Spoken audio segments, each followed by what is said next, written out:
What's going on, guys? This is ELIXIR here, and I'm back with another Clash Royale video, and this deck has been going really well, this double prince deck, and surprisingly it doesn't have a P.E.K.K.A. or an Inferno to deal with other like P.E.K.K.As and Golems and Royal Giants, you name it, but it still is really effective. So today I'm going to be showing you how to use this in several games, and I hope you enjoy it. Right, we're getting into the first match using this double prince deck, and this guy is rocking a P.E.K.K.A. and Mega Knight deck. Now, as you saw in my deck at the start of the video, there's no P.E.K.K.A., there's no Inferno, there's no Inferno Dragon, and so against P.E.K.K.A. and Mega Knight, there's not many too hard counters to it in my deck at all. So it's very tricky to try and play against these types of decks.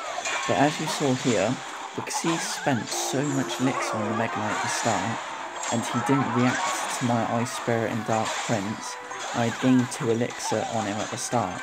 So I was able to do that Valkyrie Prince charge without having to worry too much. Now luckily I had Skeleton Army for this, and I was able to tackle that P.E.K.K.A. and he wanted to use the Bandit against my Valkyrie, which was probably his biggest mistake of the game, because he could have arrowed my Skeleton Army, giving that P.E.K.K.A. probably a few hits on my tower. Now, because I feel like it's going well, I put bats with Dark Prince, as they tend to work quite well with each other.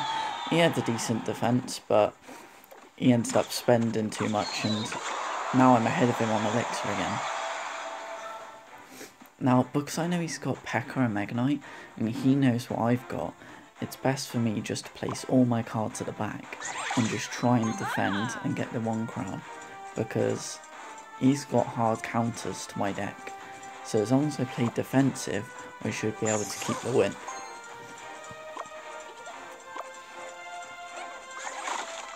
Now, I don't want to waste ELIXIR either waiting for him to make his attacks, so I'm just going to keep placing stuff at the back.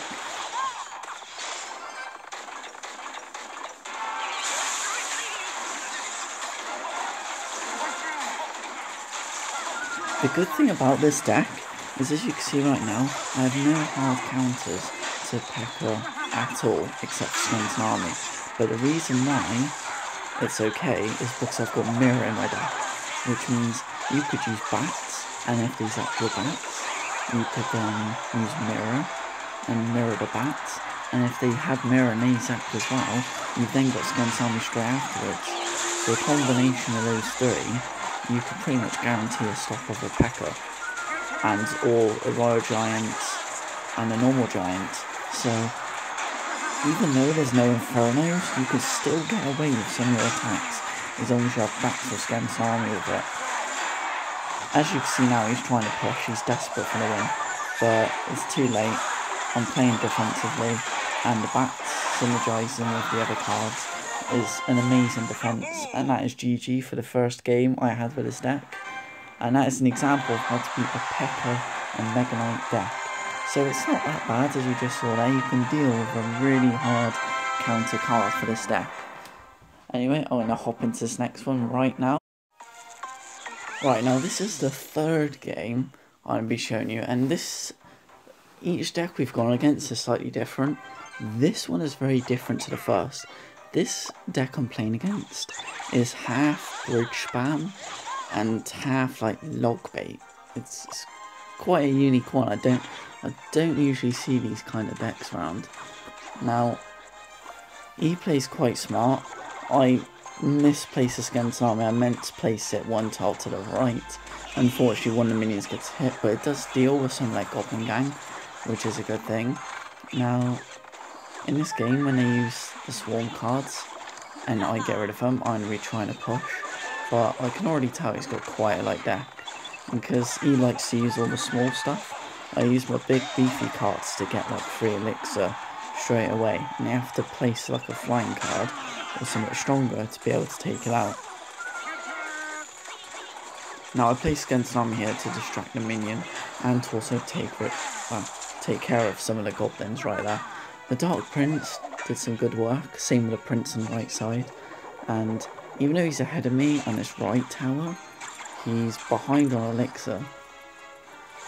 Also, I've got damage on both towers, so if I can get the one tower and he ends up drawing with me 1-all, then his other tower I've already got down.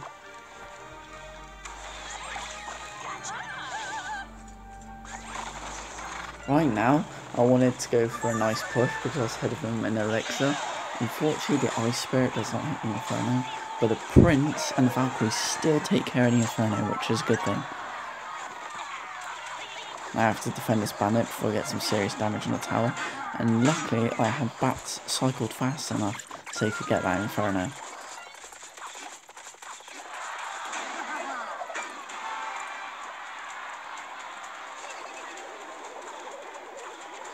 Unfortunately, I missed that Valkyrie. That was one of the regrets in this game I had.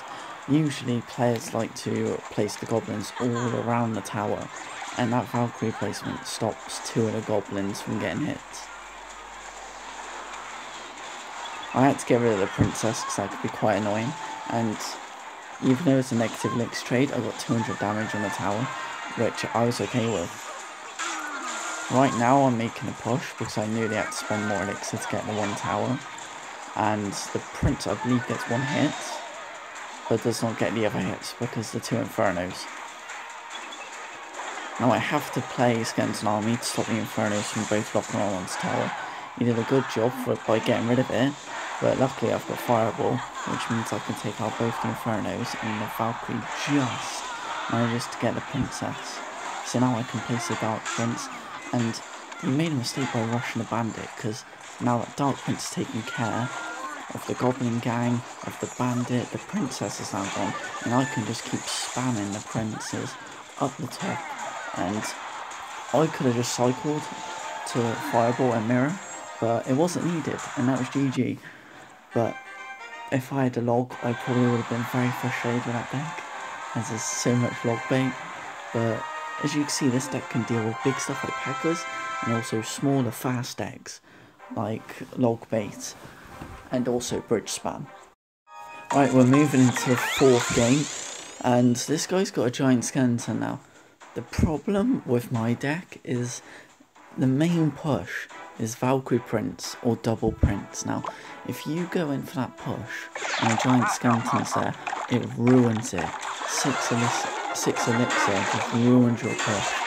So, instantly from the get-go when you placed giant skeleton, I knew I was going to have to split push the entire game.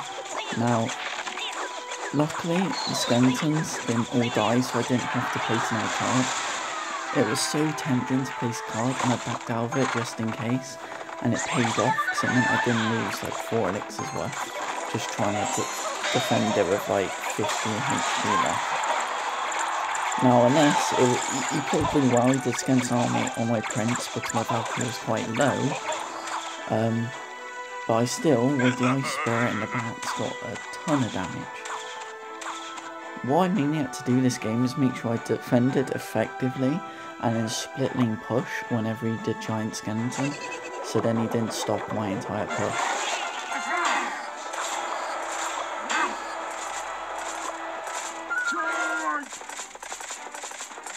So right, as you can see here, he uses giant skeleton, so that's why I attacked the other lane, because he over-defended and was going for a counter push, and with those 2 princes there, it was doing insane damage. I'm saving up for the Valkyrie because with that amount of health from giant skeleton, not only can it take care of the last 2 goblins, but also the giant skeleton, getting us ahead in elixir. Now, because I defended well, and I had some good pushes, I ended up taking his other tower and keeping mine pretty high.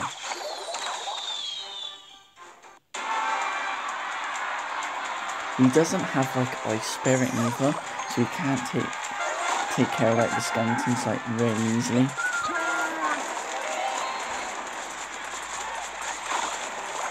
Now, because I was so far ahead in this game, I was going to try and go for a 3 crown, but a double prince wasn't a good idea.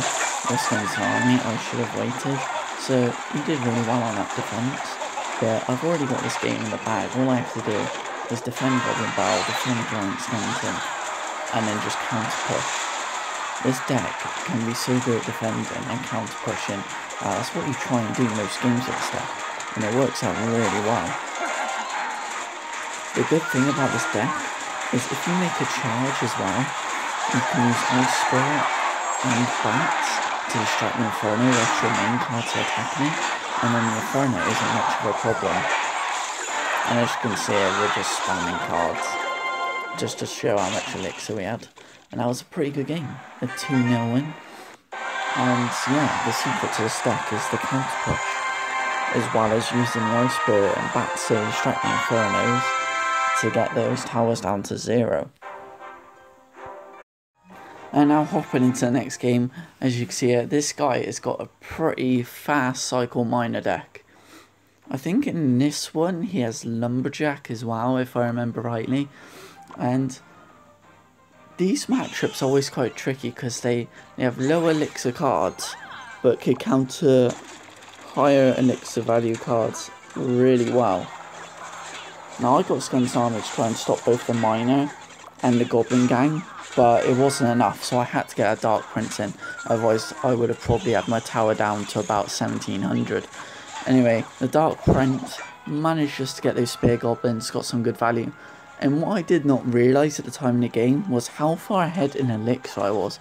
I had just over a 4 elixir lead.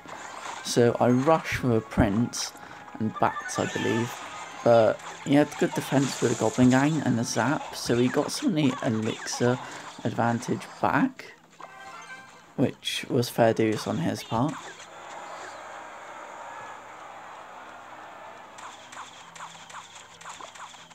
Now, because those archers are like doing damage on each tower, I wasn't really worried about it. I was just saving up for a good push, and Skeleton Army and Dark Prince again should deal with that. Predicting the Zap was already going to come, I put it down straight away. Well, it was nice the Dark Prince took the damage from that, because the Valkyrie is now able to get some good hits, and yeah, it only got 3, but it brought the tower down by about 700, so I'm not complaining. And the Dark Prince charge should also take care of the archers, allowing for a nice push, although he has Lumberjack, so it takes care of it. I know he's not going to put anything with the Rage from the Lumberjack because he plays the Miner. So right now I could just easily build up a nice push and double elixir. And because he's got a bunch of swarm cards to defend, if I put a Dark Prince and a Valkyrie together in there with a Prince charge, it should stop everything. So you got a Dark Prince for the goblins, you got a Prince doing good work, and you got a Valkyrie destroying that Goblin Gang they put to defend. I don't know why they put the Goblin Gang right there. Maybe they had meant to put it in just before. But that's one tower down, and I'm going for the other tower because the Dark Prince and the Valkyrie destroys their swarmy troops. Although they place a lot on the right hand side to defend the Skeleton Army, they've got no real answer for it because they're focusing on defending the second tower. So it's pretty much GG's with the Dark Prince taking out their archers and Spear Goblins, and it was a good game to him. Unfortunately, my deck sort of could counter his and build up pushes, and there we go, another victory. Shows you how well this deck is. I've used this deck from about 3650 and I got it up to 3900. This deck works really well in my arena. Some cards are not even leveled up very high at all, and it's still working as well, so I'd recommend this. I think I'm going to show 1 or 2 more, and that'll be it for the video today. Right, so we're heading into the next battle now, and if you're not convinced yet that this double Prince deck works, this deck right here is a Golem Night Witch deck. They usually, pretty much trying to go say, piss me off whenever I face them, and I really struggle to against them. And they've also got a Witch, which is never pain in the ass to go with Golem. And so I start off with a push on the left hand side, so he cannot back up his Golem. And as you saw there, he heavily defended meaning he's only got his witch to go with a golem, and I've got 4 more elixir. Now, he was quite smart in putting a witch behind the golem, and it destroyed some of my skeletons, so I immediately put the Valkyrie down to stop the witch destroying the skeletons, allowing the skeleton army to take care of the golem. Now, I also placed down the Dark Prince to take care of the little golems, and also the Night Witch. Now, he throws down a miner defensively, which is fair play. It would have done decent damage to his tower otherwise, so it was a smart move on his behalf, but I'm ahead now by 5 elixir, which is good against the golem deck, because golem decks like to be ahead in elixir to build up charges. Now, the skeleton army did do work. I was very alright with that fireball, and that zap as well. I forgot about the zap. Not only did he only fireball my 1 prince, but zapping as well. I knew he had virtually no elixir now, with me nearly taking out his tower. Now, because of golem decks being so deadly, I didn't want to try going for the other tower. I just wanted to defend my own and fireball cycle at the end. I did not want to take it for granted, as with golem decks, one good push on their side can be so devastating. There we go, the golem Night Witch. I used the fireball to try and lower its health loads. I used the bats to try and take care of the miners while it's a skeleton army.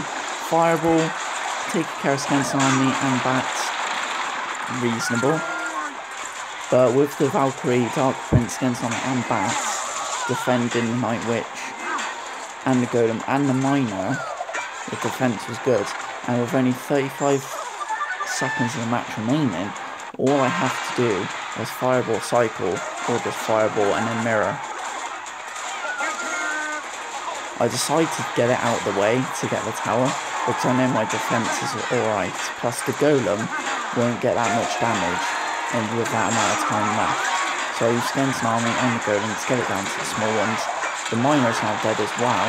The bats are still quite deadly, so I placed an ice spirit and bats just to make sure. And that is GG. Fair play to the guy. That was a tough match. I always hate going up against golems, and if that wasn't proof for you right there how good that double prince deck was, well, there you have it. In this final battle, you're going to see there is a person with really high level cards. Now, as you can see here, they've got higher level commons than I do. Their epics are the same / above, and a big difference you can see in this battle is our fireball levels, which are 7 and 10, which a 3 level gap is quite huge, and they've also got level 2 legendaries. Now, despite this, I won the match somehow, and this is a perfect example of how to fend off an overly leveled deck like this.